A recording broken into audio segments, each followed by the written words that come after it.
मतलब true ploidy होगा और एक रहेगा एन्यूप्लॉइडी, सूडो टाइप में होगा। पहली बात तो हमको पता होना चाहिए प्लॉइडी का मतलब क्या है। The term ploidy speaks for the degree of repetition, मतलब जो प्राइमरी बेसिक नंबर है वो कितनी बार रिपीट हो रहा है क्रोमोसोम के अंदर। When the chromosome number in a cell is the exact multiple of the basic number, मतलब 2 का 4, अपने अंदर कितने क्रोमोसोम्स हैं? 46, तो हम किस में आएंगे? डाइप्लॉइड। 2n ना, हम पहले हाफ मियोसिस होता है तो 23 है ना, मम्मी से 23, फादर से 23, और हमारे अंदर आता कितना है? 46, मतलब 2n। 2 और ब्रैकेट में n की जगह में क्या लिखूंगी? 26, 23। समझ में आया? ठीक है, तो तुमको ये रेपिटेशन नंबर समझा। मोनोप्लॉइडी मतलब वो हैप्लॉइड वाला पार्ट रहेगा, ठीक है, वो मैं एक्सप्लेन करती हूँ, पर ऐसा जिस्ट ले लो फ्लो चार्ट का। पॉलीप्लॉइडी में क्या होगा? डाई मीन्स 2, पॉली मतलब 2 से ज्यादा, मतलब 3, 4, 5 जो भी, वो जाता जाएगा, मतलब वो एग्जैक्ट मल्टीपल रहेगा उसके किसके नंबर का? बेसिक नंबर का। समझ में आया? एन्यूप्लॉइडी में ऐसा है क्या? नहीं। तुमने ऐसा फॉर्मूला और कहाँ देखे हो? मोनोजोमी नलोजोमी का जो फॉर्मूला है वो तुमने और कहाँ देखे हो? मैथ्स में नहीं देखे? Vaishnavi recording start. Chromosomes, chromosomes का हम जो नाम है वो किससे आया है? फिलामेंटस। फिलामेंटस मतलब what do you mean by filament? Filament मतलब क्या, पार्ट क्या होते हैं? एक होता है फ्रेगमेंट और एक होता है फिलामेंट। एलोंगेटेड पोर्शन, समझ में आया? उसको हम क्या बोलते हैं? फिलामेंट्स बोलते हैं, हेयर फिलामेंट्स होते हैं, ठीक है। Are filamentous body present in what? Nucleus. और क्रोमोसोम्स कभी अपीयर होंगे? Only when there is cell division. कब अपीयर होंगे? Only when there is cell division. वरना ये जो सेल है अपना, इसके अंदर न्यूक्लियस होता है, ठीक है, और इसके अंदर क्या प्रेजेंट होते हैं? हमारे क्रोमैटिन्स। क्या बोलते हैं? क्रोमैटिन फाइबर्स बोलते हैं हम इसको। क्या बोलते हैं? Chromatin fibres. यही फाइबर्स जब ये वाले सेल को, पूरे बड़े सेल को क्या होना है? डिवाइड होना है, तो क्या होता था? याद करो जरा, माइटोसिस और मियोसिस में इसके अंदर का जो न्यूक्लियर एनवेलप है वो क्या होता था? डिसअपियर होता था, करेक्ट। और ये वाला जो पार्ट है, ये जो क्रोमैटिन फाइबर्स है, ये कैसे बनते थे? क्रोमोसोम्स। क्या बनते थे? क्रोमोसोम्स। हम इसको क्या बोलते हैं? Highly condense. क्या बोलते हैं? Highly condense. कंडेंस पता है ना? हाई वो कॉइली करके। और हमने कौन सा पैकेजिंग देखा है क्रोमोसोम में? हेट्रोक्रोमैटिन। और सेल में पैकेजिंग कौन सा है? यूक्रोमैटिन। याद आया? यूक्रोमैटिन, हेट्रोक्रोमैटिन, लास्ट टाइम भी बताई हूं मैंने, ठीक है। और अगर इसके अंदर हमको चेंजेस करना है तो हम क्रोमैटिन फाइबर्स को, और पूरा क्रोमैटिन ऐसा है ना, ठीक है, डीप व्यू में हम इसको ऐसा खोलते हैं और ये हमारा होता है डीएनए। ओपन करेंगे तो डीएनए होगा, और डीएनए के कोई एक लोकेशन पे काम करते हो तो हम बोलते हैं जीन। क्या बोलते हैं? जीईएनई। हम बोलते हैं ना हमारे जीन्स में है, ये है, उसका यही मतलब है। समझ में आया? कितना ओपन कर करके मैंने दिखाया, ठीक है। अभी ये सिर्फ सेल डिवीजन में अपीयर होंगे, इनका साइज दिया हुआ है, वो कैसे प्रोनाउंस करते हैं? माइक्रो। ये माइक्रोस्कोप वाला मेजरमेंट है, मीटर। समझ में आया? माइक्रॉन्स भी बोल सकते हो, म्यू मीटर भी बोल सकते हो, और माइक्रोमीटर भी बोल सकते हो, ठीक है। और ईच मेटाफेज क्रोमोसोम शोज। समझ में आया? मतलब ये इसमें हमको मेटाफेज में क्रोमोसोम्स हमको बहुत ही बीच में दिखते हैं। मेटाफेज वही है माइटोसिस मियोसिस, ठीक है। वीडियो हम देख लेंगे अगर नहीं याद है 11th स्टैंडर्ड का तो। इंटरफेज में लास्ट टाइम भी बता चुकी हूँ, फिर से बताती हूँ।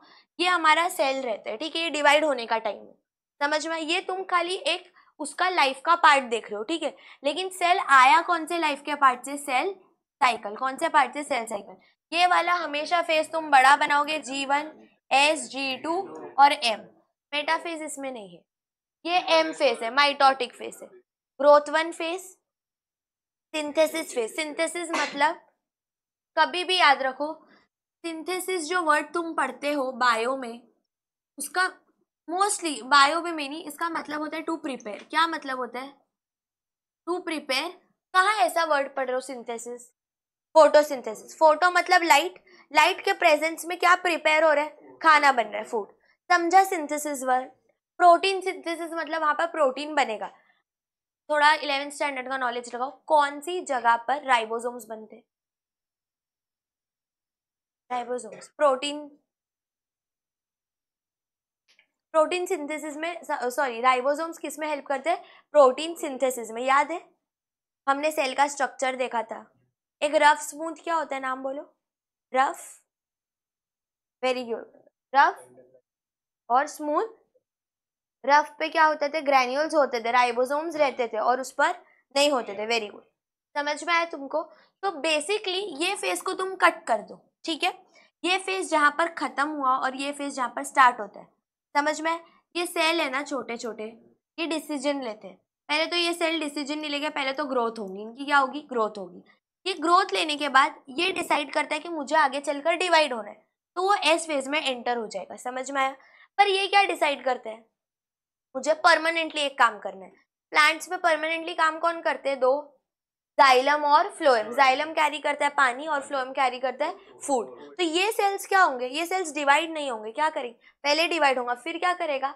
परमानेंट क्या करेगा? एक काम करेगा, तू पानी ट्रांसपोर्ट कर, मैं खाना ट्रांसपोर्ट करूंगा, ठीक है। लेकिन वही चीज अगर सेल पर कोई स्टेम पर इंजरी जो भी होती है, तो वहां पर सेल्स क्या होने लगते हैं? डिवाइड होने लगते हैं। मेरी बात समझ में? लीफ फॉर्मेशन में तो जाइलम फ्लोएम वाले सेल्स हेल्प करेंगे क्या? नहीं। समझ में आया? तो जो सेल एस फेज मतलब सिंथेसिस फेज, अब तुम बोलोगे मैं सिंथेसिस फेज में एंटर क्यों होना है? बेसिकली ये तुम्हारा सेल था, इसके अंदर एक डीएनए का वो था। समझ में आया? इसको क्या होना है? डिवाइड होना है, तो ये एस फेज में एंटर होगा। एस फेज में जब वो एंटर होगा तो ये एक से दो बन जाएंगे, दो दिखे डीएनए। समझ में? अभी जगह कैसी, बहुत ही कंजेस्टेड है, तो बोलते हैं हम इसमें जाएंगे। इसमें क्या होगा? समझ में? ग्रोथ बड़ा होगा, और जो क्रोमोसोम्स है वो साइड पे, पेरिफ्री पे जाएंगे, बाउंड्री पे। क्यों? क्योंकि डिवीजन इधर से होने, वरना बीच में खुद ही डिवाइड हो जाएंगे। मेरी बात समझ में आई? Getting my point everyone? समझ में? उसके बाद ये डिवाइड नहीं हो गए, ये डिवाइड एम फेज में हो गए। लाइन कब आएगी? एम फेज में, फिर वो डिवाइडिंग वाली निकली, और ये क्या हो जाएंगे? परमानेंट। परमानेंट सेल का दूसरा नाम है डिफरेंशिएटेड सेल्स। क्या नाम है? समझ में आया? ठीक है, उनका लेंथ साइज दिया हुआ है, ठीक है। क्या करते हैं? सेल्फ रेप्लिकेशन, खुद को खुद की तरह ही बना सकते हैं, न्यू, है ना। नेक्स्ट म्यूटेशन, वेरिएशन, ये पॉइंट्स हम लास्ट टाइम कवर कर चुके हैं। प्लॉइडी मैंने बताई तुम लोगों को। प्लॉइडी का मतलब क्या है? डेफिनेशन बोर्ड्स में पूछा जाता है। The term ploidy speaks for the degree of repetition, समझ में, of the primary basic number. You know the primary numbers, correct? पता है ना प्राइमरी नंबर? 1 है प्राइमरी, 2। समझ में आया? ठीक है। The number of chromosomes is specific and constant. तुम्हारा 46 ही है ना कि चेंज हुआ है? नहीं, कोई भी कंडीशन आएगी वो चेंज होगा क्या? नो। समझ में आया? ठीक है। जब उसको चेंज होना था वो तब चेंज नहीं हुआ, और अगर नंबर चेंज होगा तो तुमको क्या देखने को मिलेगी? एबनॉर्मलिटीज। क्या देखने को मिलेगा? तुमने स्पेशल चाइल्ड देखे हो, कुछ लोग अलग तरीके के अलग अलग होते हैं। समझ में आया? डाउन सिंड्रोम अलग अलग तरीके के सिंड्रोम्स होते हैं, समझा? जिसको हम गे भी बोल देते हैं ना, बहुत इजीली गे पीपल हम बोल देते हैं ना। कुछ होते जो बनते, कुछ होते जो जेन्युइनली क्या है। समझ में आया? तो वो उनके कंट्रोल में था क्या वैसा बनना? नहीं। समझ में आया? उनके अंदर जो क्रोमोसोम्स की शिफ्टिंग हुई है उस पर किसी का भी कंट्रोल नहीं है, ना मदर का कंट्रोल है ना फादर का कंट्रोल है। समझ में आया? ना वो चाइल्ड का कंट्रोल है। Getting my point? ठीक है। नेक्स्ट हम देखते हैं कि हमने यूप्लॉइडी तो पढ़ ली, उसका क्या होगा? बेसिक नंबर होगा। जैसे कि हम इधर देखते हैं यूप्लॉइडी, ट्रू। समझा तुमको? हम कौन से इसमें, ये कि ये हम किस में? डाइप्लॉइड में। 2n मतलब 2 और ब्रैकेट में क्या लिखोगे तुम? 23। समझ में? n हमको हमारे पेरेंट्स से, समझ में आया तुमको? ये n 2n, और पॉली मतलब मोर देन 2। अभी मैंने वापस से ये क्वेश्चन पूछती हूँ कि ये जो इतना सा तुमको दिख रहा है, ये कहीं तो पढ़े हो। कार्बन कार्बन का याद है chapter, carbon and carbon compounds, general formula था एल्केन्स, एल्कीन्स, एल्काइंस का। वहां पर ऐसा तुमको ये सिमिलर चीज देखने को मिला है, ठीक है। अभी मोनो मतलब क्या? सिंगल। 2, और अगर तुम n की जगह पर क्या लेते हो? मोनोजोमी में -1 होगा। क्या होगा? तो 1 से तुम ये याद रखोगे, ठीक है। जो नली सोमी में क्या रहेगा 2। समझ में? इधर चीजें कैसी होगी, तुमको अगर तुम n की जगह पर 1 डालते हो तो इधर तुम अगर n की जगह 1 डालते हो तो क्या प्रोडक्ट मिलेगा, क्या मिलेगा 1 मोनो। यहां पर डालते हो वापस से 1 तो 0 मिलेगा। 0 मतलब नल, नल सेट बोलते थे ना, मैथ्स में पढ़े हो, ठीक है। ट्राइसोमी मतलब 2 1 2 प्लस 1 3। टेट्रो means 2 1 2 plus 2 4। समझ में आया? ठीक है। अभी ये कंडीशंस तुमने मैथमेटिकली देखा है, इसके ऊपर एन्यूप्लॉइडी में दो चीजें दिखती है। जब तुम हाइपो की बात करते हो और जो तुम हाइपर की बात करते हो, दोनों के बीच में किसको कंफ्यूजन होता है, हाइपर और हाइपो में? कभी भी याद रखना हाइपर होना इज मोर, तो इसलिए इधर प्लस का साइन है। समझ में आया? अभी हाइपर का ऑपोजिट क्या होगा, हाइपो। हाइपो मतलब हमेशा लो साइड पर। Hypo level of the water मतलब पानी के नीचे, हाइपर मतलब पानी के ऊपर। Getting my point? वो लेवल्स होते हैं। तो हाइपो मतलब लो और हाइपर मतलब मोर। हाइपर सिक्रीशन सुने हो, हाइपर सिक्रीशन ऑफ हॉर्मोन्स। अगर हॉर्मोन्स अपने कंट्रोल से ज्यादा रिलीज हो तो भी इश्यूज है, और जरूरत से कम हाइपो तो भी इश्यूज है। डायबिटीज क्यों होती है, हाइपो से। हम मीठा खाते हैं, हमारे बॉडी से क्या सिक्रीट होता है, इंसुलिन। क्या सिक्रीट होता है, इंसुलिन। इंसुलिन कम सिक्रीट होगा या नहीं सिक्रीट होगा तो क्या होगा, डायबिटीज। समझ में आया? Getting my point? एन्यूप्लॉइडी में दो चीजें, एक हाइपो है और एक हाइपर है। यू शुड, हाइपर में इंक्रीज होगा ना। Ploidy is the number of chromosomes. Disease अभी तक नहीं बता रही हूं मैं, समझ में आया? ये जो प्लॉइडी की वजह से जो जेनेटिक क्रोमोसोम में तुमको चीजें देखने को मिलेगी वो बताई गई है। समझ में आया? एन्यूप्लॉइडी इज आइदर, एन्यूप्लॉइडी खाली देखो, इज आइदर एडिशन और डिलीशन। समझ में आया? एंड दिस क्या ये अभी हमने पढ़े, बोलो, एग्जैक्ट मल्टीपल है। क्या है, एग्जैक्ट मल्टीपल है। ये मल्टीपल होगा क्या, नहीं होगा, क्योंकि इसमें तुम आइडिया सब्ट्रैक्ट कर रहे हो ना। मेरी बात समझ में? 2 2 4 होगा, लेकिन अगर नंबर 3 है तो वो इस कैटेगरी में आएगा क्या, नहीं आएगा ना। 3 नंबर नहीं आएगा क्योंकि वो किसी का एग्जैक्ट मल्टीपल नहीं है 2 या उसका, पर वो इधर आएगा, आया ही ना। ट्राइसोमी में देखे ना हमने, 2 1 2 प्लस 1। समझ में आया? 3।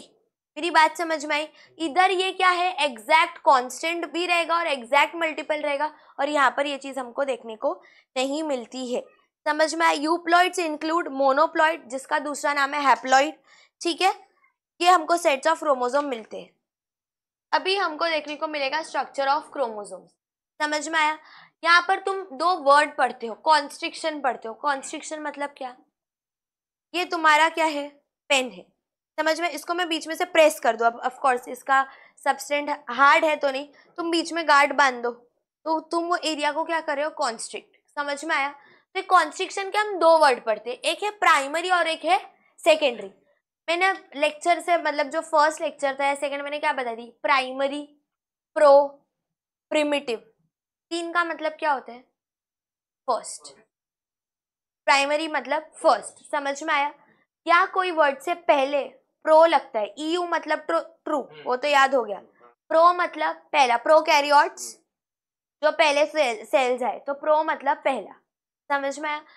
प्राइमरी कॉन्स्ट्रिक्शन मतलब क्या, जो 2 sister chromatids joined by centromere. जो हम ऐसे नहीं, मैं नीचे बीच में बनाती हूँ प्लेट और उसके बाद में वो एक्स का स्ट्रक्चर बनाती हूँ। समझ में आया? तो इसको मैं क्या बोलूंगी, प्राइमरी कॉन्स्ट्रिक्शन।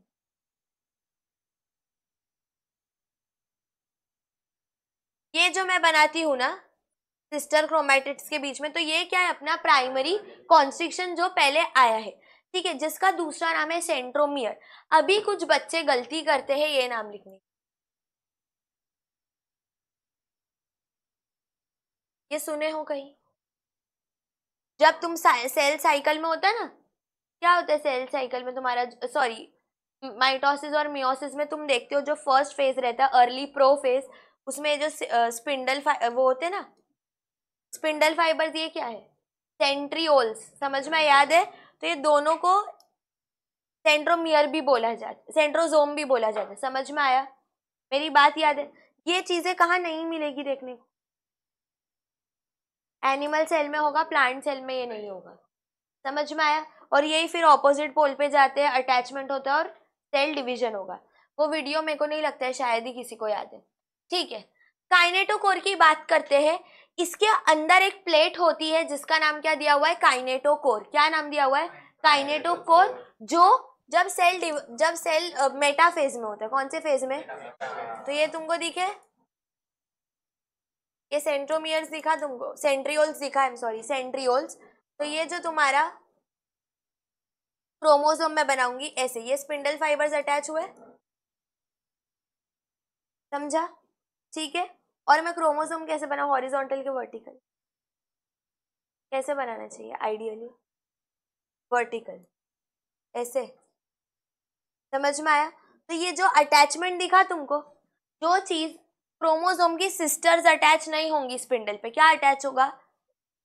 सेंट्रोमियर। और उसके अंदर क्या अटैच करके रख रहा है? काइनेटोकोर। समझ में आया? ठीक है। नेक्स्ट आते हैं सेकेंडरी कॉन्स्ट्रिक्शन, लेकिन वो ज्यादातर क्रोमोसोम्स में नहीं होते, इन वेरी फ्यू क्रोमोसोम्स। समझ में आया? सेकेंडरी कॉन्स्ट्रिक्शंस, इनका दूसरा नाम है न्यूक्लियोलार ऑर्गेनाइजर्स, जो इंटरफेस के बीच में हमको देखने को मिलते हैं। डिवीजन फेज में तुमको देखने को नहीं मिलेगा। और सैटेलाइट बॉडी है जिसको हम सेकेंडरी कॉन्स्ट्रिक्शन 2 बोलते हैं। एक 1 है और एक क्या है? 2। समझ में आया? पहला कॉन्स्ट्रिक्शन ये है जो हम बनाते ड्रॉ करते। बाकी सेकेंडरी कैसे है? कुछ क्रोमोसोम्स में होते हैं, और उसमें भी कैसे है? 1 एंड 2। और जो 2 रहता है उस पर क्या होती है? Satellite body. ठीक है, वो हम तुम्हारे डायग्राम में दिया हुआ है जो पिक्चर है। ईच क्रोमैटिड के पास क्या है? अनब्रांच्ड डीएनए की ब्रांचेस होती है क्या? 2 स्ट्रैंड है तो 2 ही है। ये 2 कैसे ब्रांचेस निकले हुए क्या? नहीं। समझा? और अच्छा, और हाईली कॉइल्ड डीएनए को हम क्या बोलते हैं? क्रोमोनेमा। Chromatin consist of DS DNA, मतलब डीएस मतलब एक एक वर्ड होता है डीएस, ऐसा तुम देखने को मिलेगा डीएस डीएनए।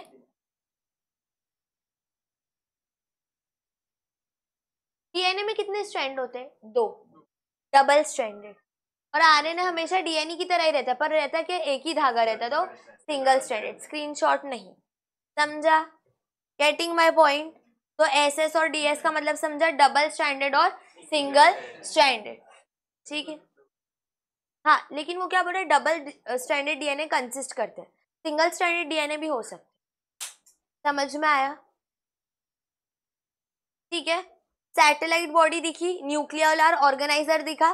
न्यूक्लियोलर ऑर्गेनाइजर और सेकेंडरी कॉन्स्ट्रिक्शन 1 एक ही है। समझ में आया तुमको? और जो सैटेलाइट है वो क्या है? सेकेंडरी कॉन्स्ट्रिक्शन 2 दिखा उधर, attach to secondary constriction. Satellite किस पर अटैच होगा? सेकेंडरी कॉन्स्ट्रिक्शन 2 पर। समझ में आया? यहाँ पर तुम पिक्चर देखो ध्यान से, ऊपर वाला जो है उसको हम क्या बोलते हैं? टेलोमियर, टेल है उसकी। ठीक है। अंदर दिखे क्रोमोसोम्स, बेस पेयर्स में दिखे तुमको, दो दो का स्टेयर्स है। ठीक है। प्राइमरी कॉन्स्ट्रिक्शन है सेंट्रोमियर, एक सेकेंडरी कॉन्स्ट्रिक्शन ऊपर है और एक ये नीचे है। समझ में आया? जो बीच का पोर्शन है उस पर तुम्हारा क्या अटैच्ड है? सैटेलाइट। समझ में आया? ठीक है। और ये सेकेंडरी कॉन्स्ट्रिक्शन 1 या इसको न्यूक्लियोलर ऑर्गेनाइजर भी बोलते हैं। ज्यादातर ये स्ट्रक्चर है ड्रॉ करने के लिए, नेमिंग्स के लिए ये वाला स्ट्रक्चर रेफर कर। समझा? बायो में 2 तरीके हो सकते हैं, या तो तुमको डायग्राम बनाने बोलेगा या तो नेमिंग्स करने बोलेगा। ज्यादातर नेमिंग्स वाला सिस्टम उन लोग ने अडेप्ट किया। ठीक है। अभी ये बहुत ही इजी है, और ये टेबल है ना, लक अच्छा रहे तो 3 मार्क्स के लिए आते हैं, था 10th में। ठीक है। अभी जो तुम्हारा क्रोमोसोम का, जो तुम्हारा क्या है? ये सेंट्रोमियर। सेंट्रोमियर का प्लेसमेंट तुम देखो हर उसमें अलग अलग है। समझ में आया? हाँ? लेफ्ट या राइट की तरफ कहीं पर भी जाता है। मुझे बताओ फर्स्ट में क्या शेप बनेगा? कौन सा लेटर का शेप बनेगा? इस तरफ, ये जो फैन जैसे उसके वो है ना, इसको ऐसे कर दो तो क्या बनेगा? वी। बोलो क्या बनेगा? एल, मतलब एक बड़ा और एक छोटा है एल। नेक्स्ट जे, और देख लिए बेसिकली ऐसा वाला आई है, समझ में आया? ठीक है, तो अभी तुमको ये लर्न होना चाहिए कि उसका शेप कौन सा बन सकता है। क्या पढ़े तुमने? जे, सॉरी वी एल जे और आई, ये जो मेटासेंट्रिक, ये सब नाम है मेटासेंट्रिक। मेटासेंट्रिक जैसा ही है ना, थोड़ा सा ही शिफ्ट हुआ है तो सब मेटासेंट्रिक। क्या बोलोगे? इसको हम एक्रोसेंट्रिक बोलते हैं। एक्रो मतलब क्या? थोड़ा नेक के पास है, ठीक है। और टेलोसेंट्रिक, टेल देखा उसकी टेल पर है, समझा? अभी ये वाला मुझे नहीं लगता तुमको ऐसा लर्न करने का वो होगा। पोजीशन ऑफ सेंट्रोमियर मेटासेंट्रिक में इन द मिडल, ठीक है। इसमें some distance away from the middle, middle के थोड़ा इधर, इधर क्या? टूवर्ड्स द एंड, एंड या नियर द एंड, समझ में आया? और ये एट द एंड। इजी, ये आता है, वेरी इंपॉर्टेंट, मार्क करो टेबल। अभी जो बायो के क्वेश्चन पेपर्स अगर तुम देखो तो ज्यादातर ऐसे एक्टिविटी बेस्ड क्वेश्चन ही पूछे जा रहे हैं। Structure of X chromosome and Y chromosome, अभी हमने देखा, तुमको कौन सा दिख रहा है? एक्स क्रोमोसोम दिखा और वाई क्रोमोसोम। वाई किसकी तरह है? जे शेप, तो क्या पढ़ते हैं जे शेप में? एक्रोसेंट्रिक, तो जे शेप का एक्रोसेंट्रिक, और फर्स्ट वाला क्या रहेगा अपना? मेटासेंट्रिक, समझा? तो एक्स क्रोमोसोम कैसा है? तो जो भी फीमेल्स है उनके अंदर सब क्रोमोसोम्स ऐसे है, और जो मेल है उनके अंदर क्रोमोसोम ऐसे है। अभी मुझे बताओ क्रॉसिंग कौन सी जगह से हो? क्रॉसिंग, सेंट्रोमियर क्रॉसिंग नहीं करवाएगा, क्रॉसिंग मतलब दोनों नीचे वाले से होगी, होमोलॉगस से।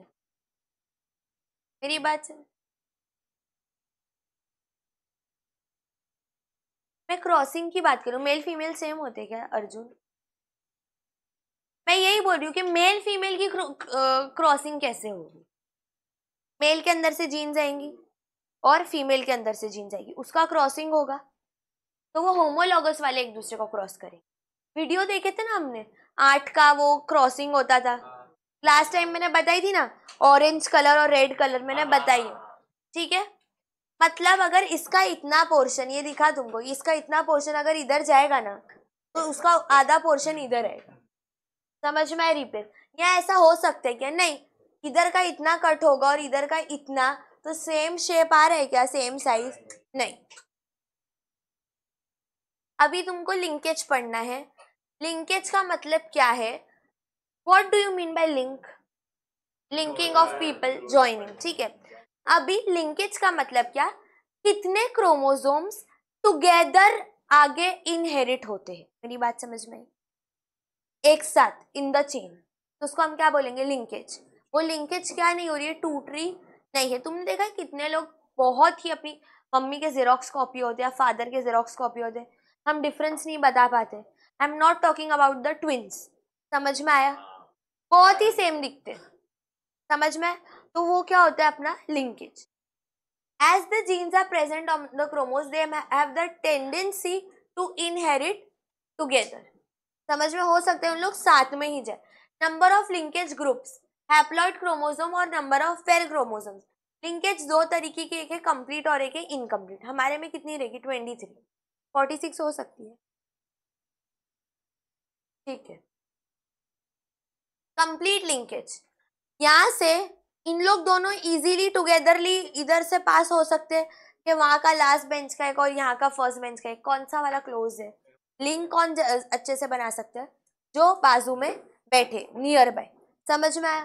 तो ये वर्ड पढ़ो, लिंक्ड जीन्स क्लोजली लोकेटेड, किसमें? कंप्लीट में, है ना, ब्रेकेज का चांस ही नहीं। और वो जरा लॉन्ग डिस्टेंस वाले हैं तो इनका चलेगा नहीं, ठीक है। इनकी जीन सेपरेट नहीं होगी और इनकी होनी ही है लॉन्ग डिस्टेंस।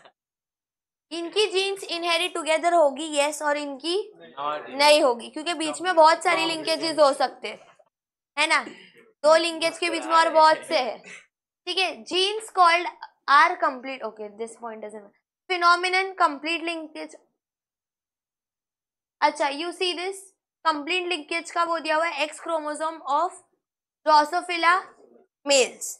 अभी यहाँ पर एक्स क्रोमोसोम्स क्यों दिया हुआ है? क्योंकि मेल्स के अंदर जो एक्स, बर्ड्स का तुमको सेक्स डिटर्मिनेशन अभी इंसेक्ट्स का पता नहीं है तो रुक जाओ। रीमेस का समझा, colour and shape of the grain, colour अलग जगह बैठा है ना, ग्रेन मकई, समझ में आया? शेप अलग है और कलर अलग है, समझ में आया? ये तो हमने भी अभी पी प्लांट में देखा था ना, समझा? अभी नेक्स्ट हम पढ़ेंगे टीएच मार्गन जो थे, उन्होंने क्या बताया था? Crossing over. कैसा प्रोसेस है क्रॉसिंग ओवर का? और ये क्रॉसिंग ओवर वैसी है जैसे अभी हमने वो एक्स एंड वाई की किए थे, ठीक है, वो टाइप में।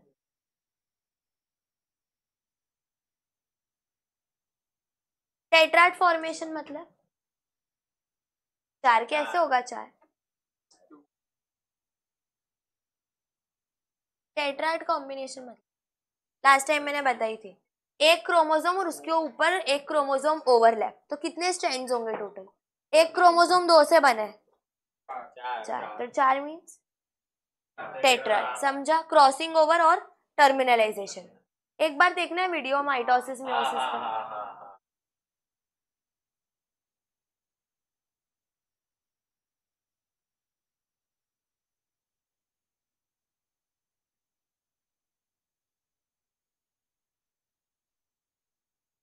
पहले तो तुम पिक्चर देखो, एक है पेरेंटल और एक है रिकॉम्बिनेंट, समझ में आया? दिख रहा है ना पेरेंटल रिकॉम्बिनेंट, वो फिगर में पेरेंटल दिखा, F1 जनरेशन दिखा, उसके नीचे तुमको परसेंटेज दिख रहा है, ठीक है? वो परसेंटेजेस तुमको लर्न होने चाहिए, समझा? एक परसेंटेज याद रखो, दोनों में से एक याद रखो, दो में से, ये पैर में से एक याद रखो और वो वाले पैर में से एक याद रखो, तो तुमको दूसरा ऑटोमेटिकली आ जाएगा। टोटल कितना है?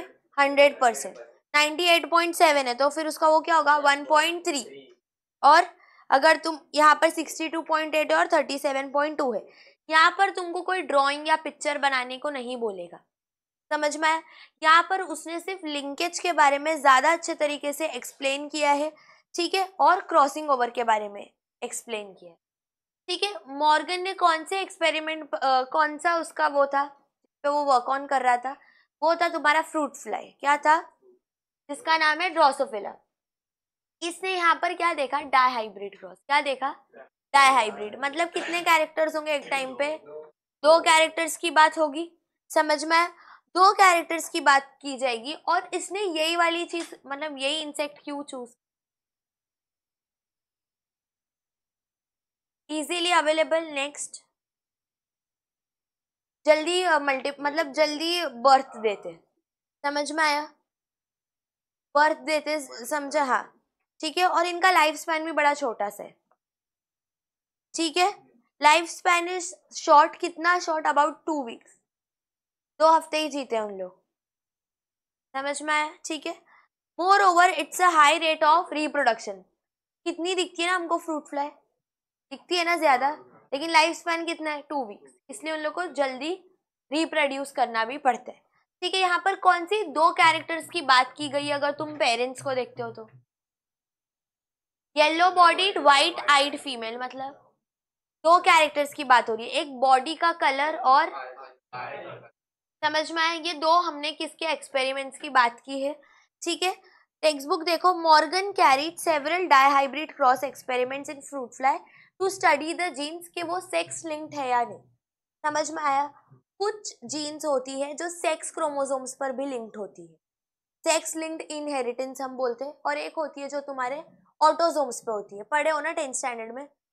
तुम्हारे अंदर कितने पेयर्स ऑफ क्रोमोसोम है? 23। 23rd पेयर एक्स एक्स है या तो एक्स वाई, ठीक है, बाकी सब सेम है। तो जो चीज सेम पर डिजीज आती है उसको हम बोलते हैं ऑटोसोम्स, तो उसके डिजीज को क्या बोलेंगे? ऑटोसोमल जेनेटिक डिफेक्ट, क्योंकि वो जीन्स में था। और जो वो रहेगा जो एक्स वाई एक्स एक्स पर है तो होगा सेक्स लिंक्ड इनहेरिटेंस, समझ में आया? ठीक है, क्योंकि वो जो अपना जेंडर रिवील वाले उस पे था, समझा तुमको? एक होता है सेक्स क्रोमोसोम और बाकी सब क्या होते हैं? ऑटोसोम्स। क्या होते हैं? ऑटोसोम्स, इतना तुमको पता है, ठीक है? मॉर्गन और उसका जो ग्रुप था वो कैसे जो उसके क्रॉसेस थे वो किसके तरह थे? कौन था इससे पहले का मेन साइंटिस्ट? मेंडल, उसकी तरह ही क्रॉसिंग्स थे, ठीक है। और उसने कौन से ग्रुप को क्रॉस किया? फीमेल कैसी है, बॉडी कौन से कलर का है? येलो, और आईज कौन से कलर की है? वाइट। और उसका जो पार्टनर था वो कौन सा था? Wild type. पहली बात है देखो, वाइल्ड टाइप। अगर वाइल्ड टाइप बोल रहा है तो समझ जाने का, बॉडी ब्राउन है और वाइल्ड टाइप तो ऑफकोर्स फीमेल, फीमेल तो वो नहीं होगा, ड्रोसोफिला मेल है। लेकिन वाइल्ड टाइप क्या होता है मेल्स का? ब्राउन बॉडी और आंखें कौन सी कलर की है? रेड है, ठीक है। तो अब हमको पहले क्या मिलता है, हम जब क्रॉसिंग करते तो क्या मिलता है? First F1 generation, F1 progeny. इसमें उसने क्या देखा था? अच्छा, नीट वाले जो स्टूडेंट्स है, तुमको एमसीक्यूज ऐसे भी आ सकते हैं कि F1 का रेशियो बताओ। क्या बताओ?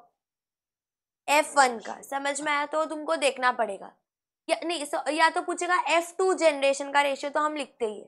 समझ में? F1 का भी पूछते, गैमीट्स का भी पूछते, तो वो चीज को हमको आइडियली ध्यान देना है कि एमसीक्यू में पूछा गया जाए, ठीक है। अभी इसने दो जीन्स को देखा, ध्यान से सुनो। बॉडी कौन सी है फीमेल की? येलो, और आईज है वाइट कलर की। तो ये दोनों साथ में बैठे होंगे क्या? बॉडी कलर और आई कलर। क्लोज अभी हमने पढ़े थे ना, क्लोज लिंकेज को हम पढ़े थे। एक कंप्लीट लिंकेज था, एक इनकम्प्लीट था। कंप्लीट वाला क्लोज में था, ठीक है। हम देखते मॉर्गन का जो रेशियो था F1 प्रोजेनी का, he observed that the two genes did not segregate independently. समझ में? अलग अलग तरीके से उन लोग सेपरेट नहीं हुए, and the F2 was very significantly deviated from 9:3:3:1 ratio. समझा? डेविएटेड मतलब वो आई कि नहीं आई? नहीं, ठीक है। Morgan and his group knew that the genes were located on X chromosomes and stated, क्यों स्टेट किया? क्योंकि उन लोगों ने सेग्रीगेट नहीं किया। उन लोग सेपरेट हुए क्या F1 प्रोजेनी में? उन लोग सेपरेट नहीं हुए। तो उसको क्या लगा? इन लोग सेपरेट नहीं हो रहे, तो इन लोग कैसे? क्लोज्ड है, कंप्लीट लिंकेज वाले। ये दोनों सेपरेट नहीं होंगे, क्यों? क्लोज बैठते हैं, पढ़ते एक साथ, टाइम स्पेंड जो भी। तो अब उन लोग क्या हो गया? अलग नहीं हो गए। हम भी देखते ना, अरे हमको पता है इसका फ्रेंड आके बैठने वाला है यहाँ पर। समझ में? मैं वैसा एग्जाम्पल दे रही हूँ, ठीक है। तो जब ये दो जीन सेग्रीगेट क्या हुई? नहीं हुई, तो हमने क्या अंदाजा लगाया कि ये कौन से उस पर है? क्लोजली लिंकेज है, ठीक है। Then the proportion of the parental combination is much higher. अभी देखो, जब मैं ये बोल रही हूँ कि येलो बॉडी और व्हाइट आई फीमेल है, ठीक है, तो इनकी F1 प्रोजेनी में ये चीज सेपरेट नहीं हो रही है, तो इन लोग किसकी तरह दिखेंगे? पेरेंट्स की तरह ही दिखेंगे। समझ में आया? मेरी बात समझ में आई? तो पेरेंटल का वो क्या होगा? टाइप ज्यादा होगा नॉन पेरेंटल टाइप से। मेरी बात समझ में आई? ठीक है। तुमने देखा कि जब ये क्रॉसिंग हुई थी F1 जनरेशन की, ठीक है, तो ये जो दो कैरेक्टर्स है ना, ये लोग इतने इजीली सेपरेट नहीं हो रहे थे, टुगेदर आगे बढ़ रहे थे बच्चों में। समझा? तो जब जो चीज टुगेदर आगे बढ़ती है हम उसको क्या बोलते हैं? Complete linkage. समझा? ठीक है। तो इससे हमको क्या पता चला कि इनकी लिंक क्लोज में बैठी है। तो जब इसके बच्चे इसी की तरह दिखेंगे तो पेरेंटल टाइप क्या हो जाएगा? ज्यादा हो जाएगा नॉन पेरेंट। मुझे बताओ, पेरेंटल टाइप तो मुझे पता है क्या होगा? Yellow body white eye female, या तो ब्राउन बॉडी रेड आई मेल, ये होगा पेरेंटल टाइप, उसका प्रोडक्ट। मुझे रिकॉम्बिनेंट टाइप बताओ। रिकॉम्बिनेंट मतलब चेंज वाला। येलो बॉडी रेड आई, वेरी गुड, और व्हाइट आई ब्राउन बॉडी, वेरी गुड। समझा? तो ये वाले जो दो हमने अभी नाम लिए वो बहुत ही कम देखने को मिल रहे थे और पेरेंटल टाइप ज्यादा था। अभी तुम परसेंटेज देखो, क्या परसेंटेज था पेरेंटल का? और इसका क्या? 1.3। और दूसरे में पेरेंटल कितने? किसका टाइप ज्यादा है? पेरेंटल। वाई? Complete linkage. दिखा उसने, वो लिंकेज उसने बताया था। तो उसने क्या बताया कि अगर जीन्स दूर दूर रहती है तो ब्रेकअप होगा ही, और अगर ज्यादा क्लोज है तो वो लोग क्लोजली इनहेरिट करेंगे। फॉर एग्जाम्पल्स, ध्यान से सुनो next paragraph. The genes for yellow body and white eye were strongly linked. ठीक है, येलो बॉडी व्हाइट है बहुत ही स्ट्रांगली लिंक थे, इसलिए उनका पेरेंटल टाइप ज्यादा था और रिकॉम्बिनेंट टाइप कितना था? 1.3%। समझ में आया? अभी नेक्स्ट वाला जो तुमको राइट साइड पे जो क्रॉसिंग दिया हुआ है वो 37 और 62 वाला, उसमें क्या दिया हुआ है, किसका दिया हुआ है, विंग्स के बारे में दिया हुआ है।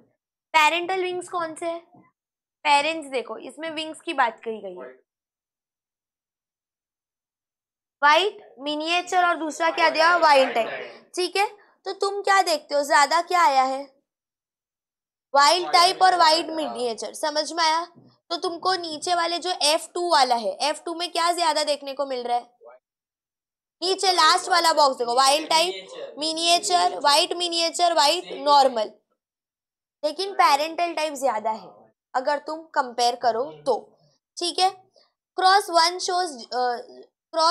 Shows crossing over between genes Y and W, दिखा ना, yellow body white eye colour. ठीक है, और दूसरा वाला क्या है, डोमिनेंट वाइल्ड टाइप को हमने क्या दिया हुआ है, पॉजिटिव साइन।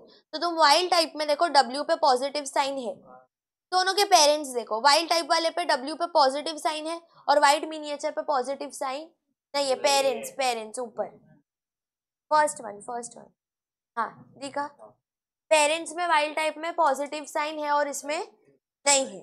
ठीक है, अभी वही बात दिया हुआ है, हंटिंगटन्स डिजीज ये सब हम देखते हैं। विडोज पीक तो तुमको पता ही है, विडोज पीक पता है सबको, अपनी जो हेयर लाइन है, किसकी थी विडोज पीक, उस दिन हमने देखा था, रुशील की भी है विडोज पीक, बताओ रुशील की, चलो ये दिखा, विडोज पीक वी शेप को है, हाँ इसको भी है, काफी लाइट है बट, और गर्ल्स में से कोई नहीं है विडोज पीक, नहीं है, तुम्हारा भी फ्लैट है, समझ में आया, विडोज पीक नील तुमको है, करो है, समझा, इसको हम क्या बोलते हैं, विडोज पीक। तो ये क्या होंगे, ऑटोजोमल, क्या हो गए, ऑटोजोमल, जो इनहेरिट हो गए, ऑटोजोमल, ये क्या होंगे, हमारी डोमिनेंट ट्रेट्स, समझ में आया। वैसे रिसेसिव हमको ज्यादा देखने को मिलता है, इसका ये मतलब नहीं है, पर डोमिनेंट क्या तुम्हारा, विडोज पीक। ठीक है, ऑटोजोमल रिसेसिव ट्रेट्स के जो नाम दिए हुए, phenyl ketone urea, very important short note to learn, ठीक है, ये एक ऑटोसोमल डोमिनेंट जीन है। ठीक है, डोमिनेंट मतलब क्या होगा, कैपिटल W या तो कैपिटल W स्मॉल w, और स्मॉल w तो फिर वो हम है ना, मैं तो ये वाली, और कौन है मेरे साथ, नो नो विडो स्पीक कौन है, विडो स्पीक है, इसका भी विडो स्पीक में ना, करो ऊपर और बाल है विडो स्पीक, मुझे विडो स्पीक नहीं है, और कौन है, नहीं है ना, नहीं है, तो इसको हम क्या बोलेंगे, स्मॉल w हमारे अंदर ये, हम क्या है, रिसेसिव वाले, ठीक है, डोमिनेंट वाले ही है। Very important phenyl ketone urea, इसके बारे में शॉर्ट नोट पूछ सकता है, वन लाइनर्स आ सकते हैं, MCQ में आ सकते हैं। ठीक है, very harmful disease, a person can die through this, ठीक है, या तो ब्रेन डेड हो सकते हैं। अभी एक इनबॉर्न डिजीज है, कैसी डिजीज है, इनबॉर्न, मतलब ये चीज तुमको क्या दिखेगी, बाय बर्थ दिखेगी। ठीक है, इनके अंदर जो रिसेसिव डिसऑर्डर देखने को मिलेगा, व्हेन रिसेसिव जीन्स, ध्यान से सुनो, are present in homozygous condition, recessive genes ही प्रेजेंट होते हैं ना होमोजाइगस कंडीशन में। ठीक है, तो एक जो एंजाइम का नाम दिया हुआ है, तो जो भी एंजाइम के नाम होते हैं वो एस पर खत्म होते हैं, पता है, एज, एंड में एज होते हैं, तुम बताओ, अमाइलेज, सलाइवरी अमाइलेज, पता है ना एंजाइम, तो हमेशा एंजाइम का नाम ASE पर एंड होगा, केमिस्ट्री में पढ़ोगे तुम, जाइलेस ये सब पढ़ोगे। ठीक है, तो अभी एक एंजाइम का नाम है जो कि है फिनाइल एलेनिन हाइड्रोक्सिलेज, क्या एंजाइम का नाम है, फिनाइल एलेनिन हाइड्रोक्सिलेज, ये प्रोड्यूस नहीं होता है बॉडी में, क्या नहीं होता है बॉडी में, प्रोड्यूस, हमारे सबकी बॉडी में प्रोड्यूस हो रहा है, उनकी बॉडी में प्रोड्यूस नहीं होगा, विच इज वाई, जो अपना पता है तुमको, amino acid is a complex structure जो कि ब्रेक डाउन होता है ना डाइजेशन के टाइम पे, वो कन्वर्ट नहीं होगा, ये एंजाइम क्या करता है, अमीनो एसिड फिनाइल एलेनिन को कन्वर्ट करता है टायरोसिन में में कन्वर्ट कर दे, टायरोसिन। ये कन्वर्ट होगा क्या इन लोगों में? इन लोगों में कन्वर्ट नहीं हो रहा है, which is why phenyl alanine ऐसे ही रहता है और उनके ब्लड में ट्रांसपोर्ट होना चालू होता है, ब्रेक डाउन नहीं होता है। और फिनाइल एलिनिन जैसा था वैसे ही क्या होगा, ट्रांसपोर्ट होना चालू होगा। और वो जो चीज कॉम्प्लेक्स है, ब्रेक डाउन नहीं हुई है, तो वो एब्जॉर्ब भी नहीं होगी, तो एब्जॉर्ब भी नहीं हो रही है, चल रही है, तो वो क्या होती है, एक जगह पर अटकने लगती है, जिसको हम क्या बोलते हैं, एक्यूमुलेशन। और वो बार बार क्या होता है, कलेक्ट होते रहते हैं। समझ में आया? अब ये जमा कहाँ होती है, ब्लड कहाँ कहाँ जाता है, अपना पूरे बॉडी में। और सबसे जो ब्लड जो अपना ब्रेन में CSF है, सेरेब्रो स्पाइनल फ्लूइड, पता है सबको? CSF क्या है? जो हमारे ब्रेन को ड्राई होने से बचाता है, ब्रेन को क्या रखते हैं, मॉइस्चराइज रखते हैं। उसमें जाके और ब्लड में जाके क्या हो जाती है, एक्यूमुलेट हो जाती है। अभी ब्रेन में अगर ब्लड का ट्यूमर ही हो, कोई भी चीज का ट्यूमर होता है, तो वो क्या होते हैं, अपने साइड्स क्या होने लगते हैं, ब्रेन के प्रेस होने लगते हैं। समझ में? और अलग अलग हमको प्रॉब्लम्स देखने को मिलती है। पता है ना, ट्यूमर होता है, ब्रेन में ग्रोथ है, उसको निकालते हैं ना, ब्रेन में कोई भी चीज नहीं चाहिए सिवाय ब्रेन के सेल्स के अलावा। समझा? तो वो चीज वहां पर जमा होती है और वो जमा होते जा रही है, तो वो साइज में भी बढ़ेगी, विच इज वाई क्या होता है, इंसान मेंटली रिटार्ड हो सकता है।